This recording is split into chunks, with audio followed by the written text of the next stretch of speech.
Namaste. Welcome to Spoken Telugu class conducted by World Telugu Federation, Chennai.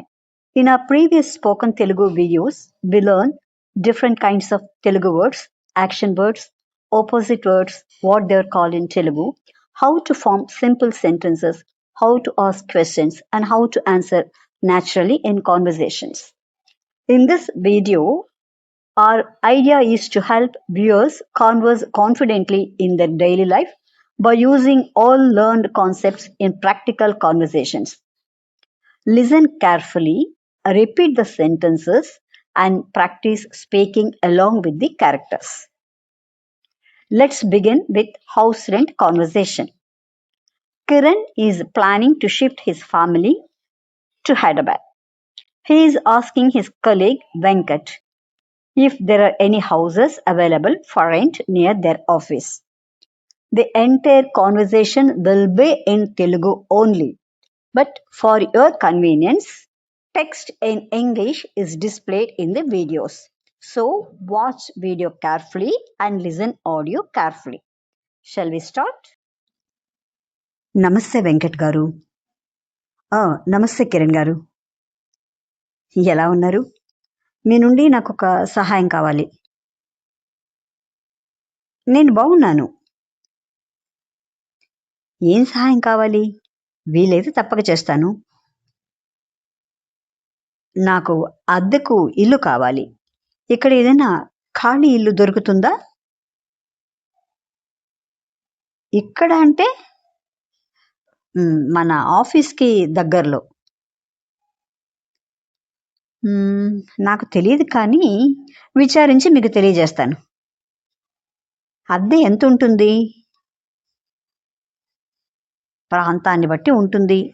ఒకవేళ నగరం మధ్యలో ఉంటే అద్దె కాస్త ఎక్కువగా ఉంటుంది. కాస్త దూరంగా వెళితే తక్కువ అద్దెకే దొరకవచ్చు. ఆహా, మీ ప్రాంతంలో అయితే అద్దె ఎంత ఉంటుంది? మీరు ఎంత అద్దె చెల్లిస్తున్నారు? మా ప్రాంతంలో అద్దె ఎక్కువే. ఎందుకంటే నగరం నలుమూలలకి బస్సు సౌకర్యం ఉంది. అంతేకాక స్కూల్స్, కాలేజీలు, హాస్పిటల్స్, మార్కెట్లు, షాపింగ్ కాంప్లెక్స్ లాంటివి ఉన్నాయి. ఓ అలాగా. మీ అద్దె సుమారు ఎంత ఉంటుందండి? నేను 2 పడగదుల ఫ్లాట్కి 40,000 అద్దె కడుతున్నాను. బాబోయ్, డిపాజిట్ ఎంత కట్టాలండి? 10 నెలల అద్దె. నీటి సదుపాయం అది ఉందా అండి? తాగడానికి నీళ్లు కొనుక్కుంటాం, ఇతర వాటికి బోరు నీళ్లు వాడతాం. మీకు 2 గదుల ఇల్లు కావాలా, లేక 1 గది ఇల్లు కావాలా? మీ కుటుంబంలో ఎంతమంది ఉన్నారు? నాకు 2 పడక గదుల ఫర్నిష్డ్ ఇల్లు కావాలండి. మేము 4. నేను, మా ఆవిడ, 2 పిల్లలు. నాకు ఒక బ్రోకర్ తెలుసు, అతనికి చెప్తాను మీకోసం ఇల్లు చూడమని. మీ ఫోన్ నెంబర్ ఇవ్వండి. ఇదిగోండి, ఇది నా నంబరు. మీ నంబర్ కూడా ఇవ్వండి సార్. చాలా థ్యాంక్స్ వెంకట్ గారు. పర్వాలేదు, ఇందులో ఏముంది? In this conversation, Kiran inquired about rental houses, rent, locality, and the facilities available in a residential area. Through this conversation, we learned useful Telugu expressions commonly used while discussing house rentals. Now, let us continue following Kiran as he faces another everyday situation. This time, Kiran visits a hospital. His daughter fell sick and he is taking her to the doctor. Kiran interacts with the hospital staff regarding a doctor's appointment and consultation. Come, let's begin. నమస్తే madam. Doctor గారు లోపల ఉన్నారా? ఉన్నారు, లోపల పేషెంట్స్ని చూస్తున్నారు. నేను మీకు ఎలా సహాయపడగలను? మా పాపకి ఉదయం నుండి జ్వరంగా ఉంది. కొంచెం త్వరగా లోపలికి పంపుతారా? అలా కుదరదండి. ఇక్కడున్న వాళ్ళందరూ ఏదో ఒక అనారోగ్యంతో బాధపడుతున్నారు. మీ టోకన్ నంబర్ 17. సరే, ఇవ్వండి. మీరు ఈ క్లినిక్కి మొదటిసారి వస్తున్నారా? అవునండి, మేము ఈ ఊరికి కొత్తగా వచ్చాము.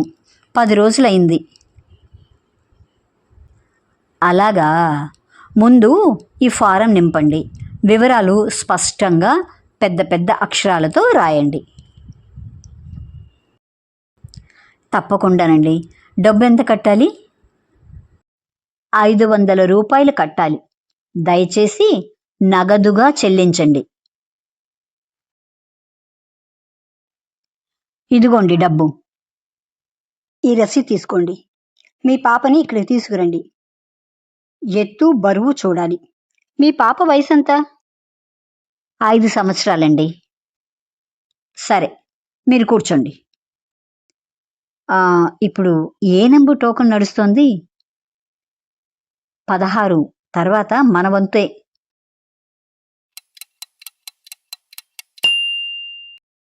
Token number 17. కిరణ్ గారు, లోపలికి వెళ్ళండి. నమస్తే డాక్టర్ గారు.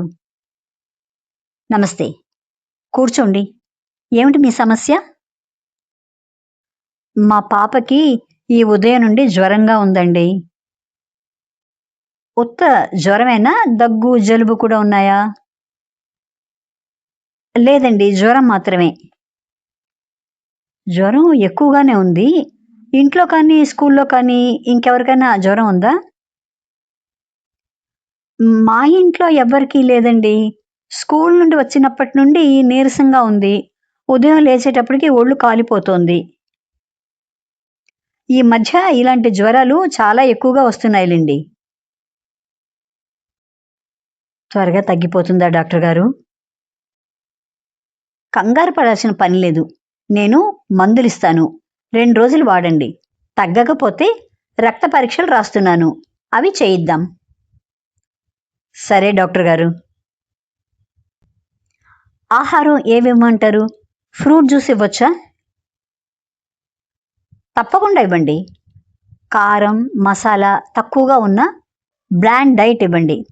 నీళ్లు బాగా మరిగించి చల్లార్చి ఇవ్వండి. ఈ మాత్రలు పొద్దున, రాత్రి భోజనానికి ముందు ఇవ్వండి. ఇవి భోజనం తర్వాత ఇవ్వండి. 2 రోజులకి టాబ్లెట్లు ఇచ్చాను.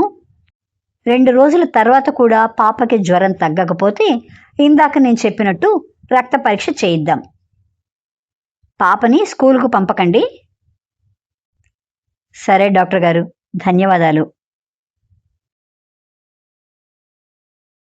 That brings us to the end of this conversation. Through our practical conversation series, we have been learning how to communicate in different real-life situations, such as inquiring about a house for rent and visiting a doctor's clinic. We hope these conversations help you improve your Telugu speaking skills and use the language confidently in everyday life. In the next video, we will return with another useful and interesting conversation. Thank you for watching. If you have any doubts, please leave your doubts in the comment section. Thank you once again.